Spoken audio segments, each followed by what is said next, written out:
Assalamu alaikum, brothers and sisters. This video today is going to be on financial responsibility. And you might ask the question, well, how does this affect me? Well, if you give money to any organization for any reason, and I don't care what it is, you want to know that the money is being handled responsibly. Okay, and we know that a lot of people are getting into a lot of trouble because of, somebody will say, well, you're not spending the money right, or you're using that money for yourself, or you're stealing that money. How many times have you heard that? All you have to do is just look out there and you're going to see somebody who's going to confront someone who's collecting money for a cause, and they're going to say, well, that money's not being used correctly. Now, it's a sad situation. I feel like I'm fairly qualified in this area because some of my university studies and some of my seminary was concentrated in the area of Christian ministries and administration, church ministries, which would be part of that portion of the church that follows the money, does things like if you join a church. Let's talk about a church. Now, a masjid might be a little different, but anyway, if you join one, you're to give 10% of your gross income. So the Christian education person, or the person in charge of this area, would try to find out how much money you make and casually ask you these questions and set up a payment plan every Sunday for you. Now, this is the job, believe it or not. Now, every penny that's given is to be on the record. You got to keep track of what's coming in, for what project it's coming in, and where it's spent and how much of it's spent. Okay, so in other words, if a person were to give, say, $10 or $100,000 to a designated project, that money, save for some administration fees or whatever else that was necessary to collect to pay out for that, that money would be given to that project. It couldn't be used for another project, okay? So it would have to be used on what it was given, where it was given, to. So that makes sense, right? If I'm collecting for, say, I'm collecting for water wells. That money has to be spent on water wells. Can't be spent on anything else. Now, some money can be used for administration fees. I think there's, in our system in the United States, they allow you up to a certain amount for administration fees to pay the person who's doing the audit or pay the person who's keeping the books. So some of that money can be used in that respect, but it has to go to the purpose it was given.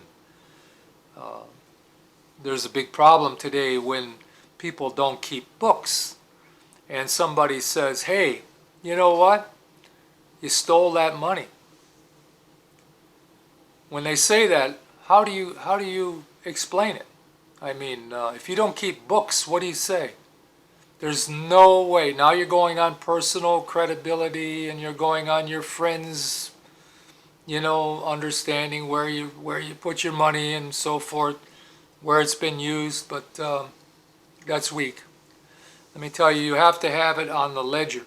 And if you're a 501c3, if you're a tax-exempt organization, now I don't know if a mosque, I don't know the finances of a mosque, okay? Whether they're doing that or not. If they're 501c3, they have certain criteria and certain limits, certain things they have to do, okay, to maintain that tax-exempt status.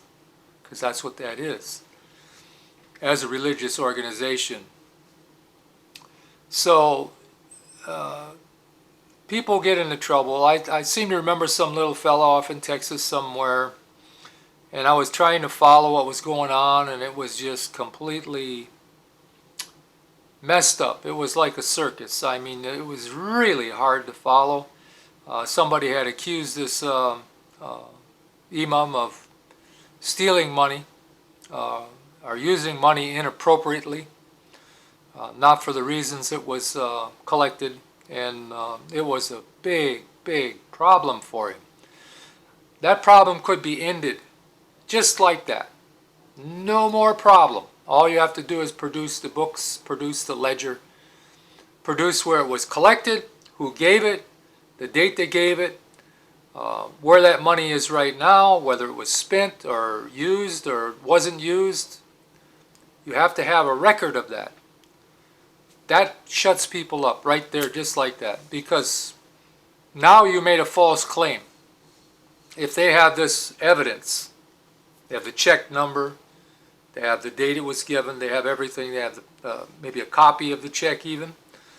If you have all that evidence and they accuse you of doing that, now they're in trouble, big trouble, okay? Because from that date that they chose to make that claim, unsubstantiated claim that you're stealing money, to ever, whatever it is forward, and how much money you collect every month or every quarter, and if your quarter is down because of what they said, they're going to be liable to pay and make that difference up in a court of law. And I tell you, this is not like an Islamic country. This is the United States of America. You're under the laws of this country, and you make those statements, you better be able to back them up. Now, and also, the person that the statement is made against better be able to prove where this is at, what's going on. Because if you can't, you both got a problem, and you go around this ring around the rosy tree, whatever, and you know, and it just amounts to nothing. You know, you said this, but I don't. You know, that's not the truth, and you're lying, and blah blah, and this and that, back and forth. You know, and I'm going to get a council together. And by the way, the guy did get a council together of all his friends. Now, how that works out, I have no idea. But it would have been better if he'd have had that in a book form and said, here it is. Now, if you don't shut your mouth, we're going to court. Whatever I lose, whatever happens, you're responsible.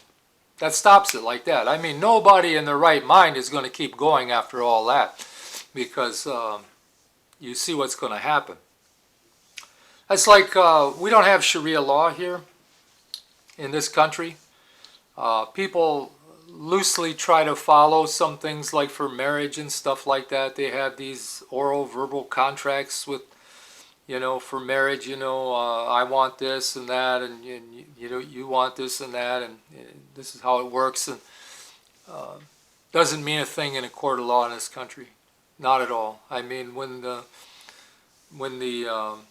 Islamic family, if they have a problem and there's a divorce in that family, you know, not only does the woman get the dowry maybe that you gave her, she's going to get almost everything you got, buddy. And that's a fact. You're going to be living out of your car or a cardboard box by the time the court gets through with you, for sure. And trust me, you know, I've had 3 marriages, so I know how it goes. Now, I got pretty lucky, you know, the women weren't that ruthless. So anyway, I just thought I'd run this video by you. You have a responsibility. When you give money, you have a responsibility to God, to Allah, that money that you're giving is going to a good purpose. Now, building a mosque, fine, sure, dandy, it's good purpose, and it's necessary. Like I said something about water wells, digging water well, that's good, that's fine, that's a good purpose. It's necessary.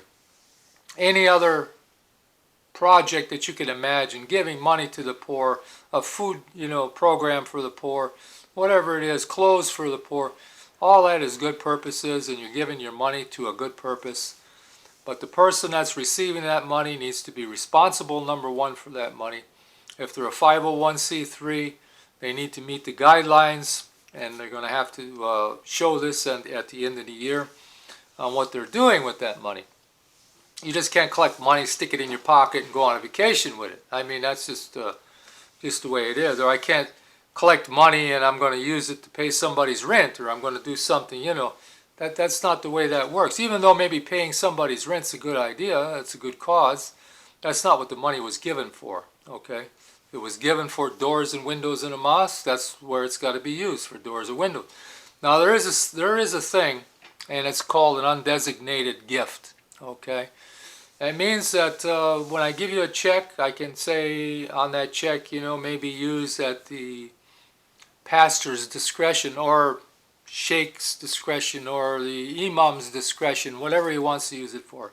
I'm just giving him $10,000. He can use it any way he wants. And there are gifts like that, okay? That's perfectly fine. Perfectly fine. He can use that to put it in a checking account. He can do with it what he wants. If he wants to go on a vacation with it, I mean, it was given to him to use as he felt fit. Okay, whatever need he felt that he had. Okay, now there's nothing wrong with that. But if it says on that check, for this project, which is a building project or some other kind of project or a charity, whatever, it has to be used for that purpose. I try to make myself clear. It's got to be really clear, because if you'll look around on YouTube, you'll find this whole situation where it unfolded with this fella, and it was so unnecessary. I mean, I just watched it over and over again. Whenever somebody makes a claim, when they say something, there's always that doubt in other people's minds, even though they may be completely innocent. And I trust this guy was honest. He wasn't trying to steal money, but how does he prove it? You see, when a claim is made like that, how do you prove it without paperwork? You see, if you got the paperwork, no problem, man. That thing will end in 2 minutes with one call to the lawyer, and the lawyer gets a hold of that guy, and it's all over. There's no sure counsel, and there's no this and that, and whatever damage you suffer, that guy's paying it, believe me. Okay, so keep these things in mind. I mean, there's a double responsibility. Like I said, there's a responsibility on the person giving the money. There's a responsibility on the person receiving the money, that it's used, properly in the way that it was given. So, and with records, I mean, that's the main thing. You wouldn't do anything in your own checking account without records, right? I mean, the bank gives you a loan, they give you paperwork. They just don't throw you the money and say, here, go and buy a car, right? That's not how it works. So why should it work any different? Now, I understand in the Islamic world, it's different, okay? And when a country is run under Sharia law, it's different. So this is in America. This is not in some foreign country. This is here in the United States how it works. So I want you to realize that. I'm not trying to say that it works this way all over and this is what you should do, but this is the way it works here. And if you're going to be part of this country, you're subject to the laws of this country, and you're going to suffer consequences or reap rewards. Okay? So keep it in mind, brothers. I hope everything is fine in your world. We've been having some really cold weather here in Florida. I live in South Central Florida, and I think the other night we had 35 degrees. The temperature will move 30 to 40 degrees between night and day. But 35 at night is rather cold. colder than a lot of people would like to see it. We had a real hot summer. I mean, we had really hot summer. It was up 100 degrees or whatever, and humidity is kind of high, so a lot of people were sweating, and it was just hotter than normal. Okay, that's the way I should say it. It was hotter than normal here last summer. Now it's I think colder than normal right now this winter. So whatever these extremes mean, if they mean anything at all, or if it's a trend that's going to be happening, I don't know. But anyway, it's not fun. Okay, Assalamu alaikum, brothers. Until we catch you again, we're going to have another video coming up. I'm going to try to explain on the next one the Trinity in more simpler terms. There is a reason why Christians have this doctrine. You might want to watch this video. It's not that they believe in three gods. A lot of people misinterpret what they're meaning by the Trinity and the terminology that they use. When all actuality, maybe that's what it amounts to, but that's not what they believe, and that's not what they teach, and that's not the meaning of the Trinity. So we're going to try to show you, and this is going to be a video kind of like in sort of a defense of the Christian view of the Trinity. When you meet somebody who believes in the Trinity, you're going to have a little better knowledge than saying, "Oh, you're practicing shirk. You got three gods." Okay, all right. That's what happens a lot of times. People just have this narrow head. I think sometimes their head goes to a point. I'm not sure, but you're going to understand it a little better when I get done with this one, because I think this next one is going to be a video that's necessary. And then another upcoming video that I'm going to make, and it's going to be on the politics of the United States, on where we're at and where we're going, and just why. I had some questions asked to me on why America is so pro-Israel. And I'm going to make an attempt to answer those questions. From what I learned through 25 years, of church work on why America is so pro-Israel.